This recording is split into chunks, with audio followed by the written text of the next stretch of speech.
والله بص انا سيف زاهد، اقسم بالله، والله ما بهزر. انا من غير الدروله دي كلها هتبوظ ومصاريف وفلوس.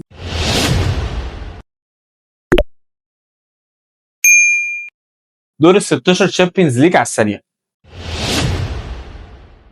برشلونه اول ماتش عندها نيوكاسل. نيوكاسل جايه من فرقه اسمها كاربا، كسباها 9-3. كسبه الماتشات خلصانه اصلا من لما كانوا نيوكاسل اوي، كسبه 6-1. جوردون جاب 4 تجوان. ماتش مش هيبقى سهل على برشلونه، يعني برشلونه اول ماتش وهتقع فيه، ما وقعتش في فرقه سهله بس وقعت في فرقه غلسه. نيوكاسل بتغلس على الفرق في الدوري الانجليزي، ارسنال، يونايتد، سيتي. احنا طبعا عارفين نيوكاسل عامله ازاي او فرقه تقيله ازاي، فالماتش ده مش هيبقى سهل. بس انا اتوقع ان برشلونه هتصعد، لان برشلونه بدات تفوق. برشلونه بقى عندها جوهره، احسن لعيب في العالم بيدري، ورافينيا بقى راجع من الاصابه وبيفوق. لامين يامال كده كده اون فاير، دفاعها بدا يفوق. جارسيا في الجون كويس جدا، احسن من تيرشتيجن في اخر فتره مش كتاريخ. فانا بتكلم ان برشلونه هتعرف تصعد الماتش ده. برشلونه بقى هتلاعب لو صعدت، يعني هتلاعب الكسبان من توتنهام واتلتيكو مدريد. اتلتيكو مدريد كسبت كلوب بروج ب 7-3، مش فرق الماتشين على بعض. فبالنسبه لي اتلتيكو مدريد فرقه كويسه، فرقه صفقاتها الجديده اللي جابتها في حته تانية. اولهم لوكمان ده يعني جاي من عالم تاني، سرقه بالنسبه لاتلتيكو مدريد. غير الفاريز، غير سولبرت، غير اللعيبه اللي عند اتلتيكو مدريد. فاتلتيكو مدريد انا شايف ان هي هيبقى حظوظها اعلى من توتنهام ان هي تصعد. توتنهام فرقه مذبذبه، لسه جاي لهم مدرب جديد، مش واخدين على ماتشات الشامبيونز ليج، بقالهم فتره ما بيصعدوش، لسه دور ال 16 ده صعدوه السنه دي. فانا شايف ان توتنهام هتودع بدري واتلتيكو مدريد هي اللي هتصعد. نيجي بقى للماتش اللي هو اسهل ماتش في دور ال 16، او مش الماتش الاسهل، الماتش اللي تقريبا ما حدش هيتفرج عليه عشان الماتش ما يعتبرش مهم. بس الفرقه بتاعته، الفرقه اللي صعدت فيه بودو جليم، شابوه يا جماعه، فعلا شابوه. انتوا طلعتوا انتر، فانتوا طلعتوا انتر في الماتشين، كاسبين الماتشين 5-2.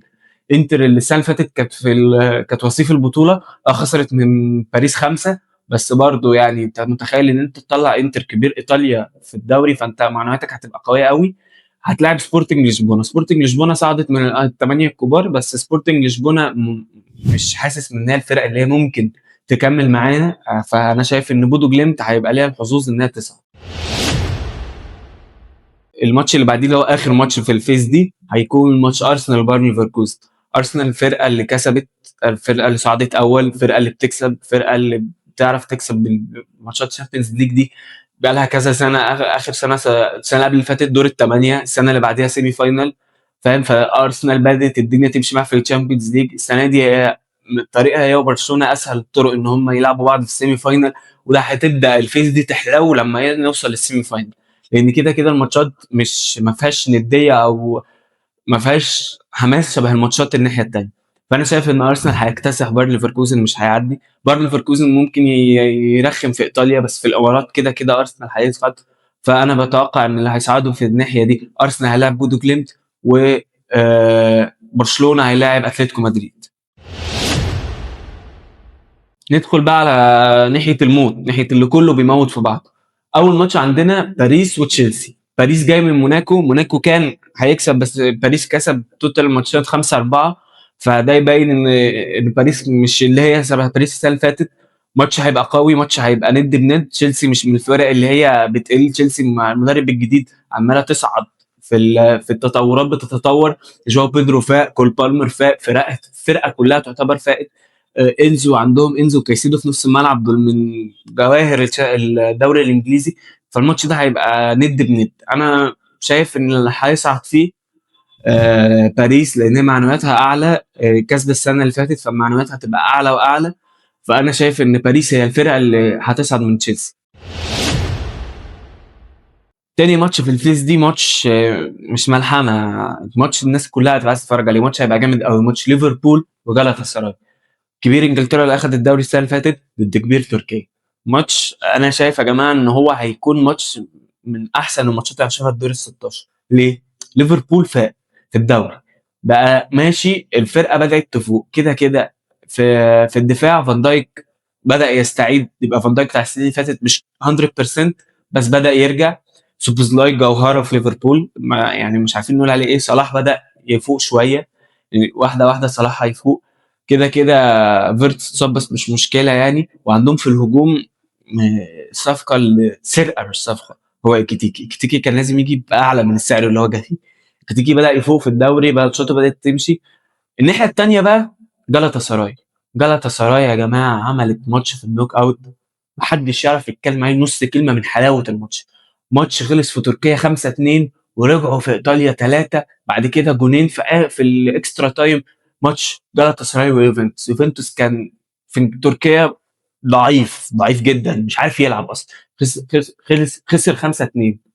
قعدنا نقول ان خلاص ماتش العوده تحصيل حاصل، فيوفنتوس يفاجئني ويخلص الماتش في 90 دقيقه 3-0، ويبقى 5-5 المجموع. بس اوسيمين ويلمس كان عندهم كلام تاني. جونين خلص الماتش 3-2 في ايطاليا، وتوتال خلص الماتش 7-5 لجالاتا سراي. فجالاتا سراي فرقه مش عارف اقول لكم، مش عارف اوصفها بايه. فرقه متكامله يا جماعه زي ما بيقولوا. انا شايف ان الماتش ده صعب ان حد يقدر يتوقع فيه، بس انا اتوقع ان بعامل الخبره وبعامل الشامبيونز بعامل الماتشات ليفربول هيصعد بس بطلوع الروح. الماتش الثالث عندنا اتلانتا وبايرن ميونخ، العملاق البافاري. كده كده اتلانتا جايه من المانيا اصلا، كسبت بروسيا دورتموند، وبروسيا دورتموند كسبتها بسبب ان هي كانت وحشه عشان رابي بن سبعيني كان وحش. فكده كده العملاق البافاري هيصعد، والماتش ده مش محتاج ان احنا نتكلم فيه كتير. احنا عارفين بايرن ميونخ عامل ازاي. فرقه متكامله، عندهم هاري كين، اوليسي، لويس دياز ورا في الدفاع. عندهم يعني فرقه جوناثان تا، عندهم فرقه متكامله. فالماتش ده انا مش عايز احرق فيه كتير، واتلانتا خسروا لوكمان فخلاص يعني اتلانتا باي باي. اخر ماتش بقى ختامها مسك، ماتش اللي كل سنه مكتوب علينا في الشامبيونز ليج، مانشستر سيتي وريال مدريد. ماتش ما حدش عارف يقول عليه ايه يعني، متكرر. ريال مدريد وقع شويه بس بنفيكا صعد، فينيسيوس بدا يفوق، امبابي كده كده اون فاير. عندهم في الدفاع كاريراس، عندهم اسينسيو ده مصيبه من مصايب الدنيا، ربنا يستر وما يلعبش. بس عندهم كورتوا جون. فريال مدريد فرقه تقيله طبعا، اكتر فرقه واخده الشامبيونز ليج 15 دوري ابطال. بس السيتي هتعملها، لان السيتي فائت في الدوري. السيتي خلاص بترخم على ارسنال، وربنا يستر وارسنال ما تقعش في الدوري. جوارديولا فاق صفقاتهم.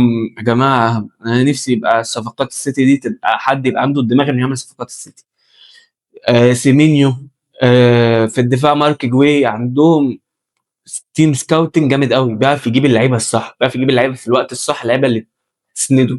السيتي كان بيقع اول ما انتقالات يناير، سيمينيو والدفاع جوي والدفاع جوي عملوا يا جماعه بعديها سلسله من الانتصارات ورايح جاي، وده ليفربول ومش عارف مين وبتاع. فالسيتي هيصعد، فانا شايف ان السيتي هيصعد. فهيبقى الدور بقى اللي بعديه باريس هتلاعب ليفربول، وبايرن هيلاعب مانشستر سيتي. وهتفضل الفيز دي جامده حتى في ماتشات دور الثمانيه والسيمي فاينل. هي الفيز الثاني هتجمد في السيمي فاينل لما ارسنال وبرشلونه هيصعدوا. دي كانت توقعاتي. انا عايز اسمع توقعاتكم في الكومنت، تقولوا لي انتوا شايفين ايه اللي هيحصل. كده كده ان شاء الله احنا راجعين بفيديوهات اكتر، وايه رايكم في السيت اب الجديد. فلو عجبكم الحلقه ما تنسوش تعملوا لايك وشير وسبسكرايب وتفعلوا زر الجرس، وشكرا.